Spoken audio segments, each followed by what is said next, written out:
Good morning, students. I am Dr. Ramesh Chandra of Department of Pathology, Government Medical College, Betia. Today I am going to teach you cellular responses to stimuli. As you already know, our cells also respond differently to different types of stimuli as our body responds, like to touch, to taste, to sound, to light in different way. So the stimuli may be of two types, stressful and non-lethal, and the second is the injurious or noxious. When the cell is exposed to a stressful non-lethal stimuli, the cell undergoes the adaptation, and when the cell is exposed to an injurious stimuli, it undergoes cell injury.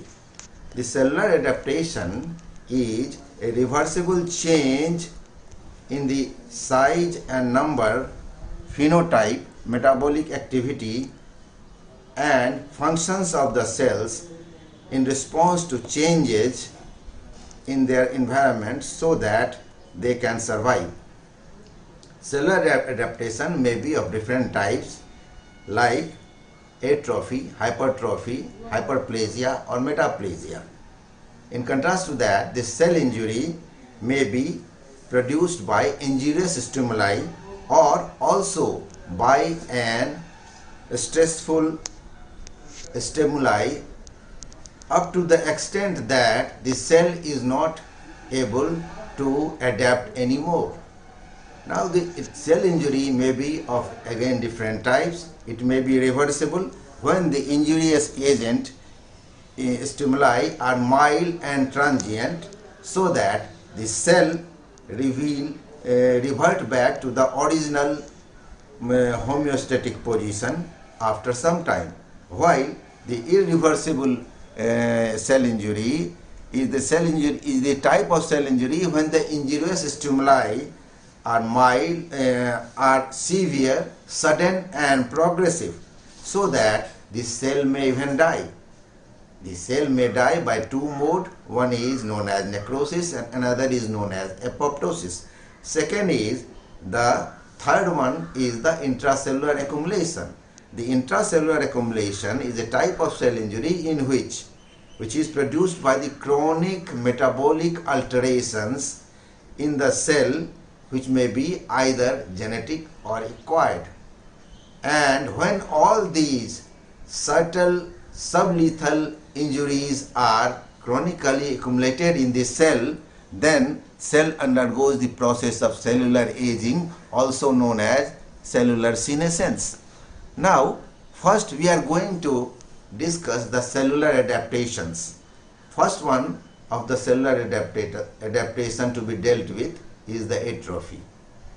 The atrophy is a reduction in size of an organ or tissue due to decrease in size and number of cells which composes it. Now, what is the mechanism of cell injury? Atrophy. Atrophy is produced by the decreased protein synthesis, by the dietary nutrient deficiency or nutritional depletion by the cancer.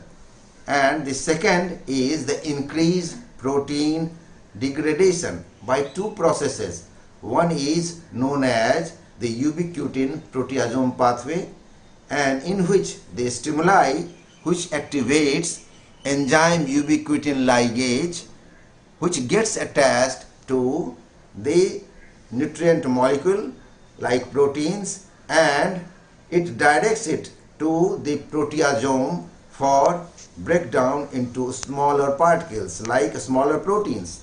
The second mechanism of the protein degradation in the cell atrophy is the autophagy. Autophagy is a process in which the cell derives nutrition for its survival by eating its own constituents like proteins, carbohydrates, lipids present in cellular organelles, and these organelles are first surrounded by the double layered membrane to form the autophagosome, that combines with the lysosomes to form the autophagolysosome.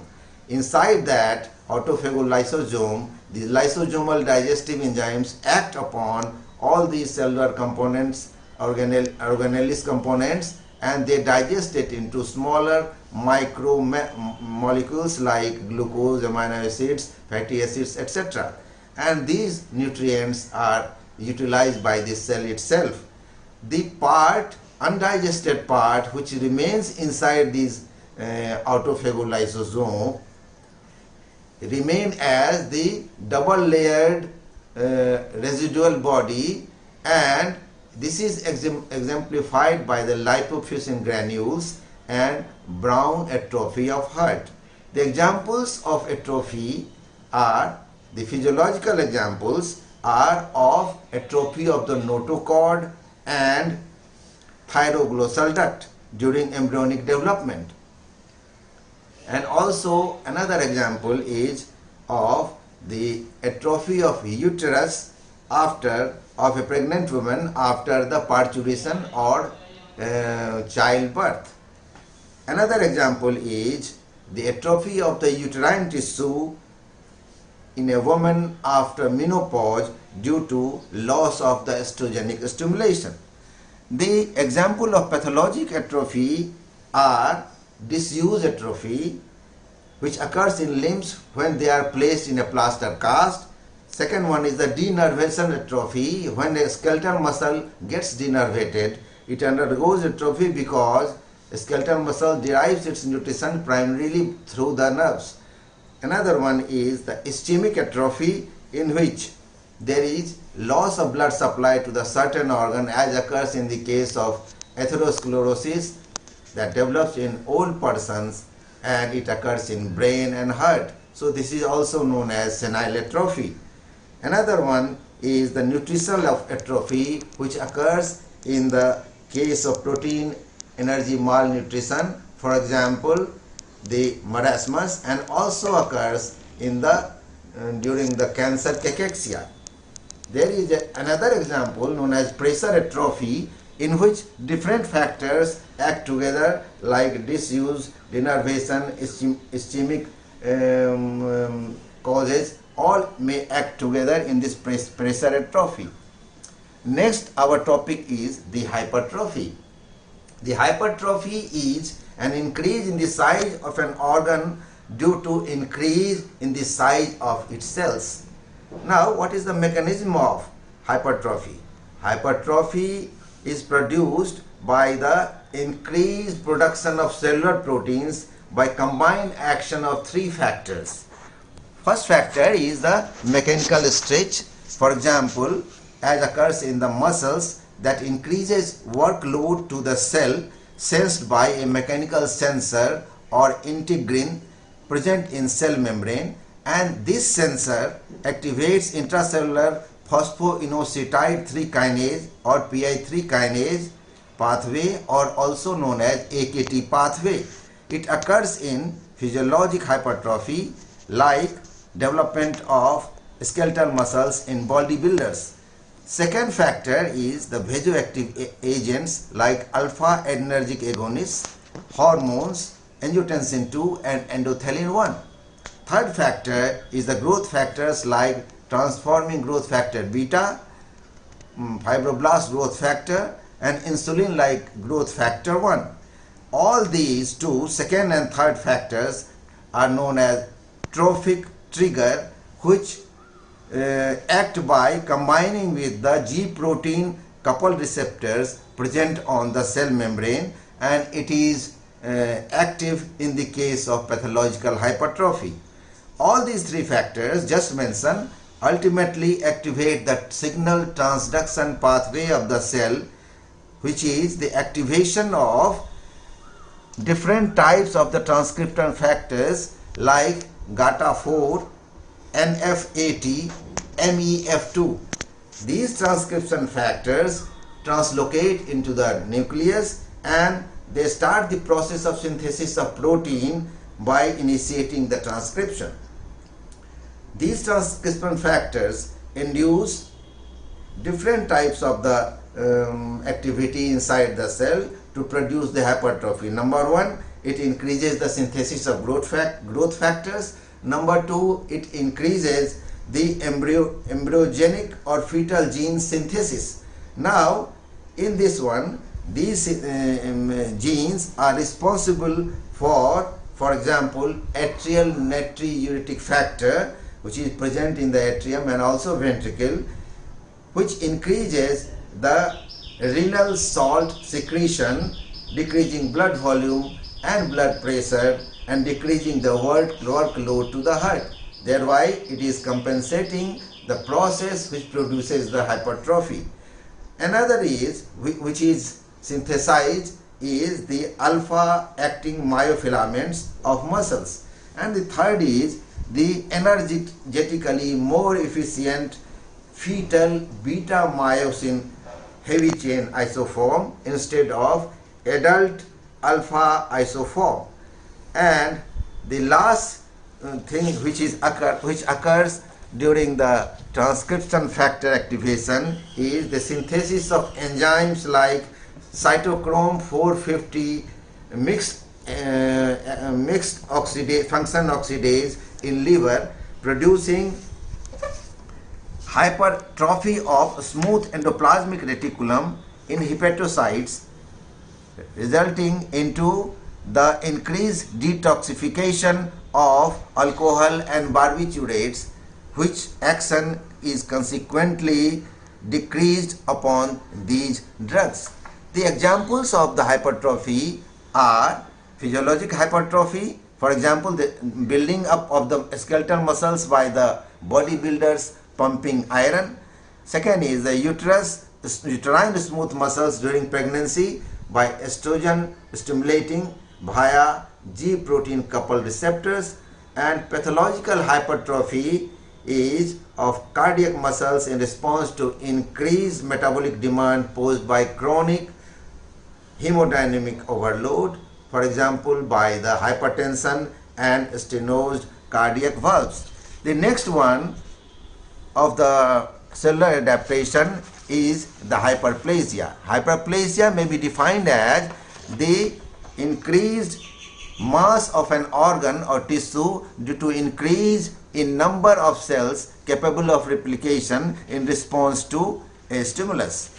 Mechanism of the hyperplasia is by different factors. For example, partial resection of an organ like liver stimulates the intrahepatic stem cells to re-enter the cell cycle from G0 phase. The second one, for example, occurs in the wounds in tissues. The WBC and extracellular matrix fibroblasts are responsible for synthesis of growth factors, which also causes the replication of cells. Another factor is the virus, which also synthesizes the growth factors, and hormones, which causes directly the replication of the cells. These are the different types of the mechanism involved in hyperplasia. The examples of hyperplasia are physiologic hyperplasia, which may be again of two types. One is the compensatory hyperplasia, for example, of the stable cells of the liver, which after partial hepatectomy undergoes the stimulation and produced hyperplasia of the hepatic cell. The liver has excellent regenerative power, which is known from very ancient times to the Greeks and Hindus. Now, another type of the physiologic hyperplasia is hormonal hyperplasia, which occurs, for example, by the estrogen-induced proliferation of glandular epithelium of female breast during puberty and during pregnancy, increasing the functional capacity of the breast tissue. Now, next one is the pathologic hyperplasia. Example of pathologic hyperplasia is the hyperplasia of the abnormal uterine glands in the second half of the menstrual cycle due to the disproportionately high level of the estrogen in second half of the pregnancy menstrual cycle than the progesterone. It often leads to the abnormal uterine bleeding. Second one is the benign prostatic hyperplasia, which occurs by the excess androgen level, and in both these cases hyperplasia of the uterine glands or the prostatic hyperplasia, if they are allowed to continue for greater time, then they constitute a fertile soil for uncontrolled neoplastic proliferation also. Another example is the papilloma virus infection, which occurs which causes the skin warts. The fourth one is the hyperplasia of healing wound, which occurs by in the connective tissue cells, for example by the fibroblast. The last one of the cellular adaptation is the metaplasia. Metaplasia can be defined as a reversible replacement of one differentiated cell type, for example epithelial or mesenchymal, into another cell type which is better able to withstand to adverse environment responsible for causing such change. The examples may be divided into two types. One is the epithelial hyperplasia, another is the connective tissue hyperplasia. The example of the epithelial hyperplasia is one from columnar to squamous epithelium, which is also known as the squamous metaplasia. In this one, in response to the vitamin A deficiency and also due to the increased stimulation by the smoke and the habitual smokers, the normal ciliated columnar epithelial lining of the tracheobronchial tree and lungs get transformed into tough stratified squamous epithelial lining, better able to withstand the stress of smoke. But it does not occur without cost. It occurs at the cost of loss of protection against infectious agents entrapped by the secreted mucus and their ciliary action. And second, there may be malignant transformation after prolonged exposure to these predisposing factors also. The second one is example is normal secretory columnar epithelial lining of the salivary glands, bile ducts and pancreas into the stratified squamous epithelium. And this may occur, for example, by the presence of stone in the glands.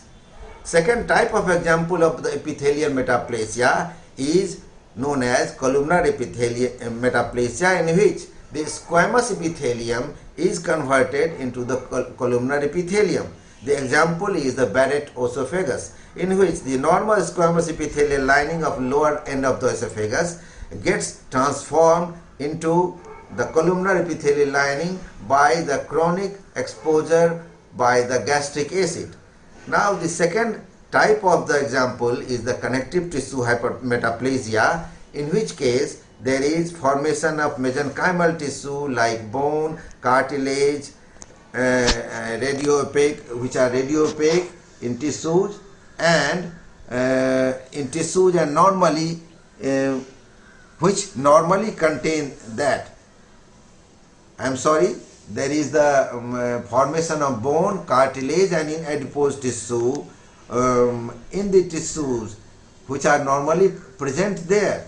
For example, formation of bone and muscles not as an adaptive response but as a result of hemorrhage in tissue, which is known as myositis ossificans.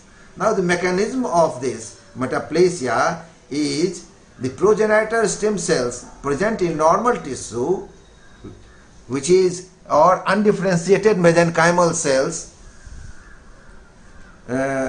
present in connective tissue. They undergo the exposure to adverse stimuli and they release cytokines, growth factors and extracellular matrix components. These are responsible for alteration in activity of transcription factors regulating cellular differentiation. This results into reprogramming of the progenitor or undifferentiated cells along an altered new pathway, which is responsible for the formation of metaplasia. This metaplasia can be directly induced by the deficiency of vitamin A deficiency of vitamin A, which acts, the vitamin A directly acts with the nuclear retinoid receptors, and in that way it causes the metaplasia. This is all about the cellular adaptation. Now if you have got any question about any of the topic just discussed, you can write in the my site in WhatsApp, and I may reply you accordingly. Thank you.